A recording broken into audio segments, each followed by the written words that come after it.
Hello, everybody, and welcome on into the BAT MLB Player Projections and Props with Derek Carty of EVAnalytics. I'm Tom Viola from Unabated, and we'll be throwing Derek's projections into the Unabated Prop Simulator today to bring you as much proppy goodness as we can on Major League Baseball. It's a Monday. We're getting the week off started right here, and let's get the week started off cashing some tickets together. Hope everyone is doing well this morning. I see JG is already in the chat.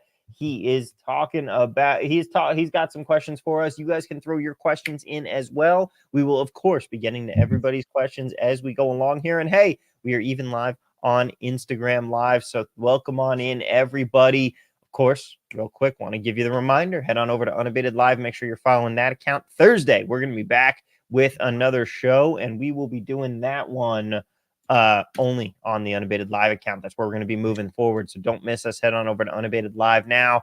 Derek, how are you doing today, my friend? I'm doing pretty well. I'm excited. We have this, special Monday show. Thursday last week only had a few games on the slate. Today we have quite a few. So yeah, I'm excited. I see a few things out there that I really like today. That's right. Yeah, we've got about 4 player props that we're going to be looking at specifically here. I'm excited to get started as well. It's going to be a lot of fun. We're going to cash some tickets today. I got a good feeling about today. But before we get started, I have a question for you. I asked you a little bit about this the other day offline, and I'm curious, what props do you personally like most when it comes to Major League Baseball? And this can be a little bit anecdotal, but it could also be a little bit of, I found a lot more success doing these. Like, is there anything you gravitate more towards, or is it more just I'm taking what I find? I mean, really, you have to take what the market gives you. Last year, the last few years, stolen base props, there was tons of value on. This year, not as much. The market's kind of caught up a little bit. There's one angle that we're going to hit a few times today on the hitting side that I'm not going to say right now, but we will talk about it on this show that I really like, that I've had success with. But I like stuff on the hitting side, player hits, walks, hitter strikeouts. The pitching stuff is good. Pitcher strikeouts, hits allowed, walks allowed. It's really just kind of where the market is every day. So you have to be flexible. But those are the ones that I generally tend to gravitate more towards. Yeah, and the good news is we have plenty of those on the Unabated Prop Simulator that we can use, and we can even bring in your BATX projections from EVAnalytics. They automatically preload in here. You can see it up on the top of your screen here where it says the BATX. We're going to be removing that beta tag because, let's be real, we are out of beta. This is just a full-fledged feature that we have for us here. All right, let's get into it with our first prop. We're going to be going to the pitcher strikeout props. And a reminder, guys, feel free to throw in your questions like JG did. We'll answer his in just a minute here, but we're going to be looking at Blake Snell first and foremost. Where are we going on Blake? It's looking like the under. Yeah, we're looking at under 6.5 strikeouts for Snell. FanDuel had -112. I think it changed right as we put it on the screen. I'm not sure. So we'll either have -112 or this -115 at Bet Rivers. I'll have to go back and check the feed. Either one's fine, though. This is Snell's first start of the year. Obviously, was one of the guys, the Scott Boras clients, that didn't sign until very, very late in spring training. Had to kind of get, ramped up for the year. So making his first start now, I expect this to be a bit of an abbreviated outing for Snell. So there's been a bit of conflicting information on kind of where he is. But basically what I found is that in his most recent simulated game, he threw 74 pitches. When manager, who was it? Bruce Bochy, I think, or Bob Melvin, was asked. I know it's not Bochy anymore. Yeah, it's Melvin now, I think. When Melvin was asked how deep he was going to be able to go today, he said, his last few, he's gone and thrown about 70 pitches. Maybe that's about, where we'll have him today. So at 74 in his, simulated, theoretically he could get up to 90, but it sounds like they want to be more conservative, keep him more in like the 70 to 80 range. I would be very surprised unless he's super efficient if he goes more than 5 innings, regardless. So 7 strikeouts in 5 innings is a lot. Yeah, Snell's good. He has great stuff. He's facing a bad team here in the Nationals, of course. But it is a below average offense for strikeouts, and this is really volume based more than anything else. Yeah, I mean, it's a play on a number, but the thing is, when you know that this guy's going to be on a pitch count and he's not going 5 innings, getting 7 strikeouts is an awfully tall order here, and we can see that the market is agreeing with us because we are not seeing this going up. We are seeing this already. Look at FanDuel has literally plummeted since we got on and started talking about it when it was at -115. It's down to -132 there, -125 at DraftKings. You still got some -125s at PointsBet walking around, but this line is moving quickly here. Maybe that is a little bit of us. Maybe that is just the fact that, hey, he's going to be on the pitch count, and this is the way that you want to play this one. But the market is definitely agreeing with us here on prop number 1. David Hayward saying ditto for Mondays. Tyler Jackson, hitter K's. JS says good morning, guys. And, of course, Mike Carr going under 6.5 on Snell at -124. Hey, yep, that's what we're looking at here. The Coochie Bet says it's winning time, folks. And Zebra, of course, says good morning like you can in the chat. Throw in your questions. We're going to be getting to them as we go along. Like JG asks, JG wants to know, is there any merit to Sundays being wonky or skewed day for baseball wagers, Derek? Do you find anything like that? So wonkier can actually be a good thing. What we see a lot of times on Sundays is most teams are playing during the day. It's like a 1 o'clock Eastern start. A lot of times it's a day game after a night game. It's the end of the week. Teams tend to rest their stars. They'll put out a weirder lineup than they might normally do. That's something we can take advantage of, though, because most bettors are not looking at the specific lineup that a team puts out the way that a system like the BAT does. They're looking at, team level stats, the team strikeout rate this year or something, which just never look at that kind of thing, please. But especially on Sundays, never look at that kind of thing. Because if the lineup is considerably different than what they've been rolling out most of the time, well, you can find an edge. If the lines are being based off of kind of the overall numbers and bettors are looking at the overall numbers, we can find sometimes value in that wonkiness on Sundays. So yeah, I really like Sundays. Yeah, I mean, that's the thing. Wonkiness isn't necessarily a bad thing. If everybody's zigging, you have a chance to zag. That's what's good about it. And yeah, if you could figure out what is going on there. Interesting you say never look at team strikeout rates, just because the team just team stats in general. Like team stats in general are first, there's noise, especially this early in the year. Like I've had people try to quote team stats to me, like we're a week into the season. Like, come on now. Yeah. But also like team stats are so dependent on the context. Like if you're citing, the Rockies team stats, like, well, half of that's Coors Field. It's also, maybe they've had injuries, what they've done over the course of the season is not necessarily representative of what the lineup looks like today. And so much more important to just look at today, because that's all that matters. The guys that are in the lineup today, those are the guys that are playing today. Those are the guys that we care about. Exactly. All right. Now we've got we had a pitcher strikeout prop, and now we're going to be looking into some hitter props for the rest of these plays here. I'm excited to get to it. Let's go to Luke Raley first and foremost on this one. We're going to be using our helpful tools from EVAnalytics here to get this job done. Where are we going on Luke Raley? We are looking at Luke Raley, hitter strikeout prop. MGM and DraftKings both have the same line. Unfortunately, they're the only two books that have this market. I wish other books would add it. It does look like Underdog has it for people who have access to whatever we call those player prop DFS whatever books. But 1.5 under 1.5 -115 for Raley. This is an angle, I guess you'd call it, that we're going to hit a lot this year. It's one I've had a lot of success with in the past. Basically, this is another bet on volume, even though it doesn't necessarily look like one. Luke Raley is projected right now, let me pull it up, for a 33% chance of getting pinch hit for once the bullpen comes in. And so this is an angle, pinch hit risk, that the books a lot of times do not bake in, at least right away. Once the guy starts happening a lot, you'll see the books catch up. So like in a month, maybe we're not betting on Raley, maybe we're betting on someone else. But with a 33% chance of getting pinch hit for, that's going to lower the number of plate appearances ultimately that we're projecting him for. He projects here for 3.4 plate appearances. 2 strikeouts in 3.4 plate appearances is a lot. That's not the most likely outcome. So we're getting good value here. He projects for about 1 strikeout. And so at minus 115, this looks good. He's not always going to get pinch hit for, but the percentage of time that he does makes this a very plus EV play. So yeah, I like this. I feel like that's just what the case is going to be a lot of the time with baseball props is just we're playing a lot of volume. We're looking at who's going to have opportunities. I mean, this is something that we talked about plenty during the Blitz, during our NFL show, about how you're looking at guys and you're looking at what they should be expected to produce given how much of an opportunity they're expected to get. That's a huge part of betting props in general.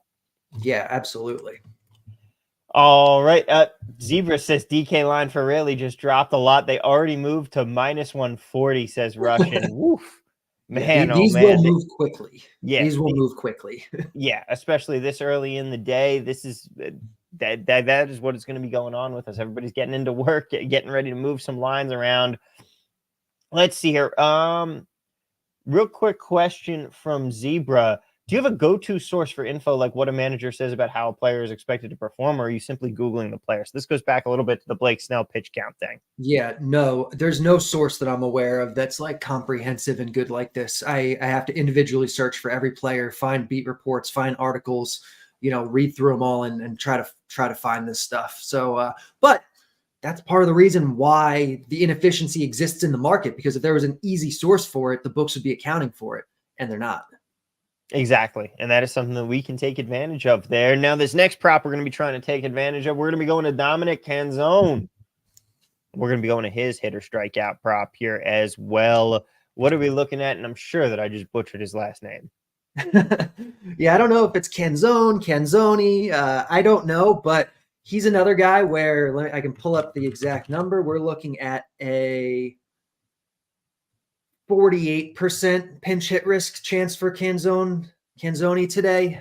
So MGM has the better line than DraftKings. You can see it's already been moving down. He was over 200 earlier today, but plus 195 at MGM looks good for a guy who, again, not going to project for a ton of plate appearances. He projects here for basically 3 on the nose. And so even though he is a big strikeout guy, I mean, with 3 plate appearances, we're projecting him here for lost my screen for about 2/3 of a strikeout. So 2/3 of a strikeout at plus 195 is fantastic. This is going to win probably like 40%. Yeah, like 45% or so of the time at plus 195 is great.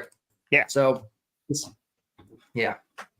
Yeah, that is fantastic volume. Again, the common theme that we're going to be bringing up here is stuff that we talked about on the Blitz. Like the answer to good sports betting, we're not out here trying to predict. We're not coming on this show to say, oh, you know what, the weather is this, and this guy's pitching, and he does well against right-handed pitchers. So I think that this guy's going to get struck out twice. We're not doing that. All we're doing is looking at our projections, looking at our numbers, saying, okay, this is what this should be priced at. This is what it is priced at. And we're looking for the spots where we have the highest discrepancy in our favor. That's what makes a good bet. That's what makes good sports betting. Yeah, absolutely. And sometimes that discrepancy will be explained by the weather is this, the umpire is this, the platoon advantage this. But really all it comes down to is what is the market not accounting for that the projection is. And right now pinch hit risk is a big one. Yeah, it really is. Now we've got one more prop here. We're getting some questions in the chat coming in. We see you guys. We will be answering them all right after we finish this last prop. Ooh, Kevin Kiermaier. We're going to his hitter strikeout prop next here. Big feast of hitter strikeout props. We'll be bringing those to the Unabated screen pretty soon, I believe. Fingers crossed. But where are we going on Kevin Kiermaier here, Derek? We are doing the exact same thing. DK and MGM both have plus 170. Kiermaier's pinch hit risk is high. I can get the exact number.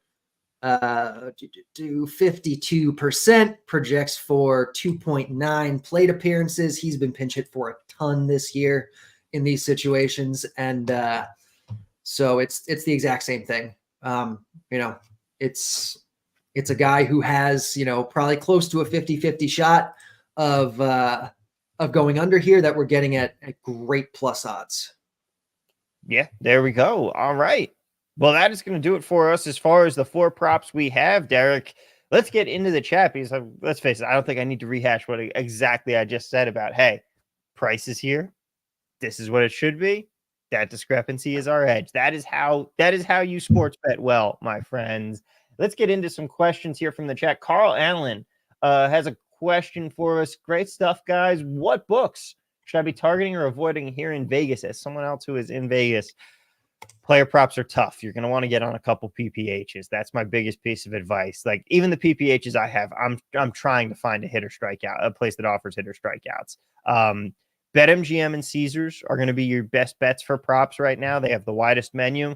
Go on over to the Orleans. Get yourself signed up with an account with Boyd. These Boyd lines are FanDuel lines. Boyd lines are FanDuel lines. It's just they don't offer everything for you. But really, you're going to want to get every book you can out here because you need as many outs as you can. Make sure you've got the big ones like Superbook, Circa, all that stuff. Carl, that's my recommendation for you there. Cameron Levy says, any idea on how to how to confirm batter strikeout props aren't available on MGM in New York? Yeah, it's going to be tough finding them in some places. That's just how it's going to go, right there. Yeah, it's unfortunate. Like I wish more books would add this. And I know there's even one comment in the chat, there's only 2 books where you can bet this. Like I get it. But it is value. We are highlighting it. The point of this show is more than anything else to highlight process, the process of good sports betting, having as many different books as possible, access to as many different markets as possible. And identifying, profitable angles is kind of what this is all about. We are definitely going to talk about props that are available widely. Like the Snell prop is in every book you can find, basically. Yeah. But occasionally, if there's great value that's kind of just isolated to a couple of books, we are going to mention that because that's part of profitable sports betting. Yeah, and you can find it some places. Kevin Flynn says maybe not a lot of Arkansans here, but Bet Saracen, I apologize for that. Bet Saracen actually has it. So there you go. He's got a place that he's set up. Robert P says, not prop related, but wondering if Derek uses the back game model to place bets on mains, like team totals in first 5 innings. Do you? Yeah, actually I do. The edge is nowhere near as large on main markets as it is on prop bets, but historically the bat's done really well on money lines, and mixing in money line bets, building parlays with money line bets, like that's the kind of stuff that that can help keep. We haven't talked about it too much, but I'm sure we will throughout the year. But account health is really important. Yeah, trying to avoid getting limited is really important, especially if you're betting stuff like hitter strikeouts. Mixing in money line stuff is definitely a good way. And parlay stuff, same game parlay is a good way to kind of like conceal your sharpness to the buck. Yeah, exactly. Like parlaying some things together. Like it's stuff that you hear. It's like sports betting 101 is this. Don't bet parlays. Don't do this. Don't do that. Sports betting like 303 is okay. You need to bet a few parlays. You need to do some stuff to just chum the waters and keep your account healthy. Because if you just go in and hammer these all day, every day, yeah, you're going to get limited in places. And we don't want that. We want you to have an account for a long time. And it's just the unfortunate reality of where we live. Nick Papagiorgio wants to know, do you look at Nerfy odds? No run, yes run first inning using the bat projections? I don't yet. I do have a basic projection for those, but EVAnalytics doesn't have it set up yet to compare that to the odds and whatnot. So that should be coming at some point this year, but I haven't done that myself yet personally. Yeah, again, it's so early in the season. Like some stuff we're waiting for a little bit more of a sample size before we starting to go bet it, right? Yeah, definitely. I mean, the more sample size we get, the more confidence the projections are going to have. Obviously, the market's going to be able to take that into consideration too. But I mean, just anecdotally, I have found I have been more profitable the deeper we get into the season. All right. One more question here that's more conceptual, and then we'll get back into some player prop questions. M. Rojas wants to know, how would you approach the game total? For example, Seattle at Toronto, the game total's at 8. He believes it's going to be a pitching game, so liking the under 8, even first 5 under 3.5 at plus money.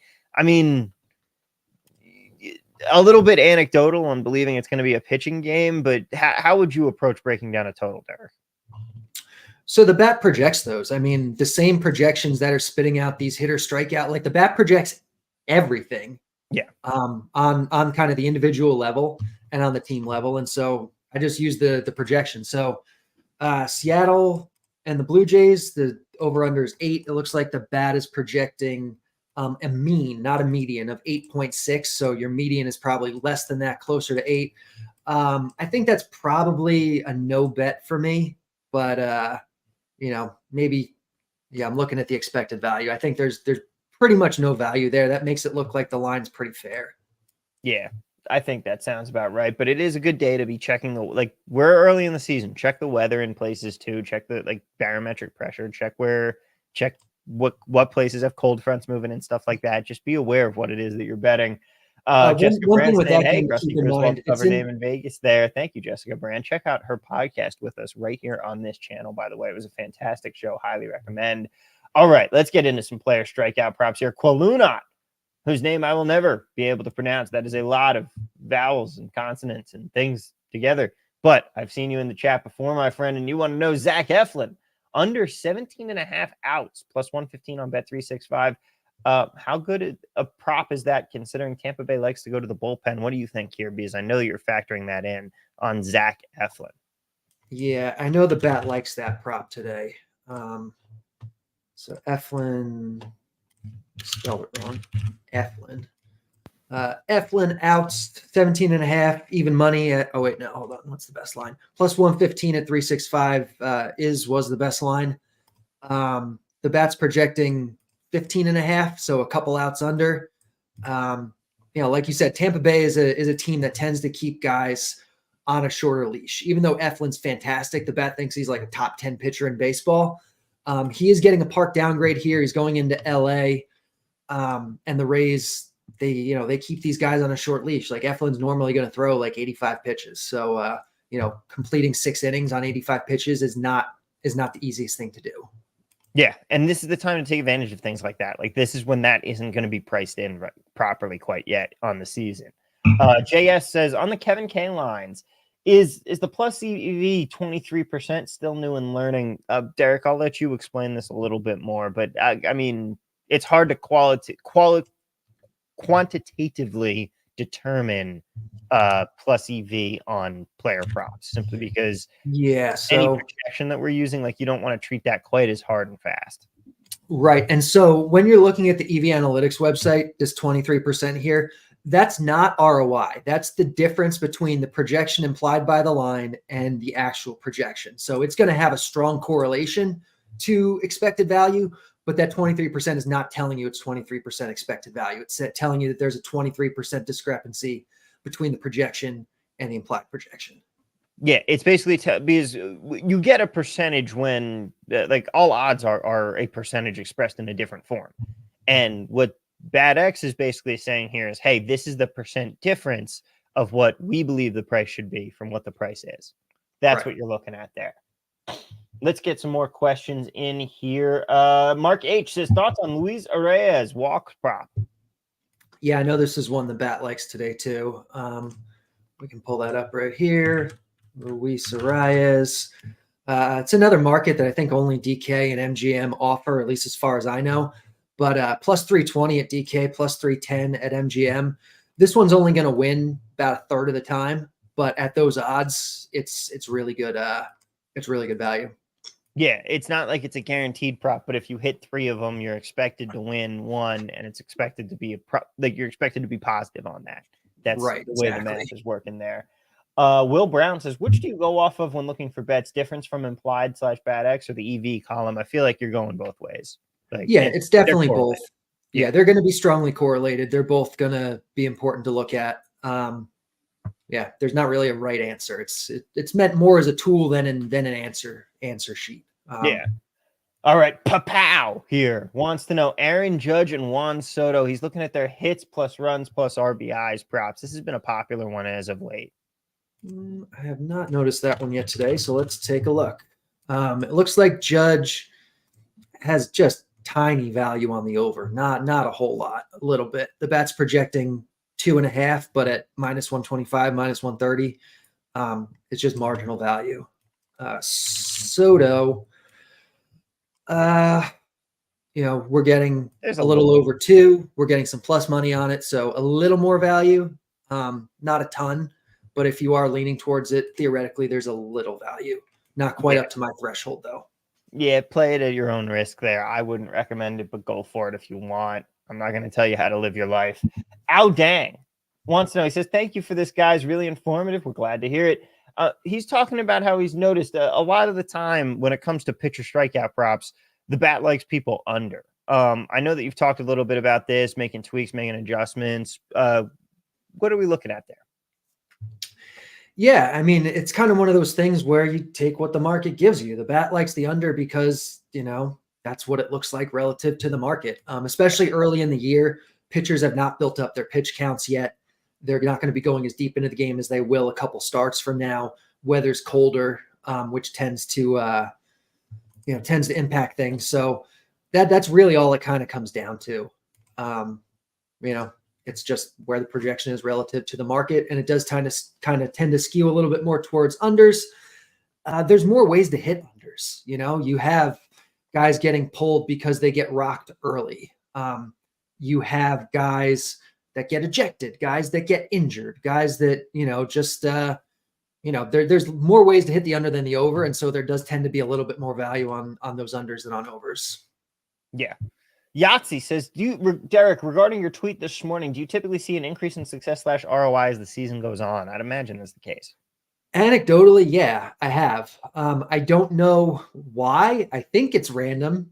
It could also just be kind of, the way the data works out. But the last couple of seasons, I've gotten off to a slow start in MLB. April has been rough. I think 2 years ago, May was also rough.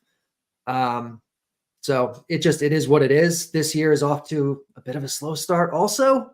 But it just feels like bad luck so far. A lot of my stuff has been like this pinch hit risk stuff where like the guy gets 2 at-bats and he gets pinch hit for, and he strikes out anyway, or gets the hit anyway, or whatever it is. And it's like, well, that's just going to happen sometimes. But, over a bigger sample, it's going to even out. And again, anecdotally, I don't have a real reason to explain it.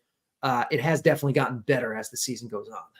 Yeah, I mean, we get a bigger sample size too. We can start honing in more because it's baseball. It's a marathon. It's a grind here. That's the reality of what we're looking at. Carl Allen wants to know, we've talked about Blake Snell strikeouts. What about Blake Snell walks, Derek? We can take a look at that. Blake Snell walks allowed. It looks like there's pretty much no value. The implied projection is almost identical. So this isn't one I would really be looking at. Yeah, not really a fan of that one. I think that you want to find a different way to try and play something there on the Snellster. But Derek, it looks like that's about it for questions that we've got in the chat. I'll give people a few more minutes here to throw in any extra questions that they have. But otherwise, we are ready for another great day in the majors, my friend. I'm excited. I think that we're going to cash some tickets. I got a good feeling on today. I'm going to go bet some prop lines myself before they all completely move on us here. But we've been moving lines this morning. We've been having a good one. And we want to remind people we'll be back here on Thursday this week. We're pulling double duty on this week. 2 shows for you. Thursday, we're going to be here live on the Unabated Live YouTube channel. If you're coming to us from Maine Unabated, up in the corner, if there's just that little U, make sure you're following the Unabated Live channel or follow myself and Derek on Twitter. We'll be tweeting out the link, of course, when we go live. But you don't want to miss us. We're going to be transitioning the show over to the Unabated Live channel fully here starting on Thursday. That'll be 7 a.m. Pacific, 10 a.m. Eastern time. Yahtzee, one more question from him. He wants to know, do you ever bet home run props, Derek? It's a high variance game. But I mean, I know if you want someone to go and follow for some good home run props, follow our friend Matt Modi on Twitter. He releases the Daily Dong Report, and it's fun to follow along. Yeah, I've definitely bet him a little bit in the past. when you do, you want to bet them in bulk and you want to bet them at lower unit sizes than you will do other things because they are obviously low occurrence outcomes. Yes. But yeah, last year the bat was showing tons of value on home run stuff. Not as much this year compared to last year. Just the market has adjusted for whatever reason, it seems like. But yeah, you can definitely find value on home run props. Yeah. Usually though, I will say on home run props, it's usually not on Aaron Judge to hit a home run plus 135. It's, like Kurt Casale to hit a home run plus 2,200 or that kind of thing that you're going to find more value with. Like the stars, probably not a lot of value usually. Yeah. Ant Better says, what time do the BATX player projections usually go up each day? So it runs every night around a little after midnight Eastern, and then it will run again in the morning starting at I think like 6 a.m. Eastern or so, and then it'll just loop every 5 minutes. But there should be projections up overnight for people who are looking early. Yeah. Yahtzee says, what do you mean by bet in bulk? Bet a lot of them. Like, yeah, like you're not just betting like one home run prop because, it's going to have like, a 7% chance of winning. And like, you're probably going to lose it. But if you bet a lot of them, again, at small unit sizes, then you're going to have that variance even out. Yeah, you need some volume on those. So you want to be trying to take like a couple guys every day. That's really the way you want to do it for the path to profitability there. Surf J9009 says, I'm watching for the best spots for Blanco to throw another no-hitter, especially after his performance last night. 2 no-hitters on a season is a lot, my friend. Watch out for that. Has that ever been done before? I don't think it has. I would not be able to tell you. Dan Abrams, what about total home runs for the game type prop? That is one that used to be like, I know Captain Jack used to have a massive edge on those. He doesn't quite anymore, though. They've been kind of solved. Yeah, I know one set of users of the bat used to bet those a lot and crush them. I don't do them myself. I don't know if they still are, if they've kind of pivoted onto other markets, but I know that at least for a time there was a lot of value on those. Mm-hmm. Oh, should have known Jessica Brand would be in here. Johnny Vandermeer back in back-to-back hit no-hitters in 1938. There you go. There's your answer. 1938. Back-to-back no-hitters. That's pretty insane. Yeah, and that's the only time it's been done. Is it, Jessica? I'll make sure that we're on long enough for you to answer this. Is that the only time that someone's hit 2 in a season, no hit twice in a season, or is it just the only time it's been done back-to-back? That's my question for you. Is someone thrown 2 no-hitters in a season other than that, or is that the only time for both? But that is going to do it for us. Otherwise, I'll wait for Jessica to get the answer in here for that. But Derek, it has been a pleasure as always. Jessica Brand says, no, plenty multiple in a season, but that's the only time it's been done back-to-back. So, yeah, that would be an interesting spot to see. That would be absolutely wild. But, guys, that is going to do it for us. Derek, thank you again so much. Once again, we will be back here on Thursday, 7 a.m. Pacific, 10 a.m. Eastern time. Let's have a great week, everybody. Let's hit some props. Let's cash some tickets. It's been a pleasure. We'll see you guys next time right here on Unabated, the Bat, Player Projections with Derek Carty of EVAnalytics. Have a good one, everybody, and let's cash some tickets.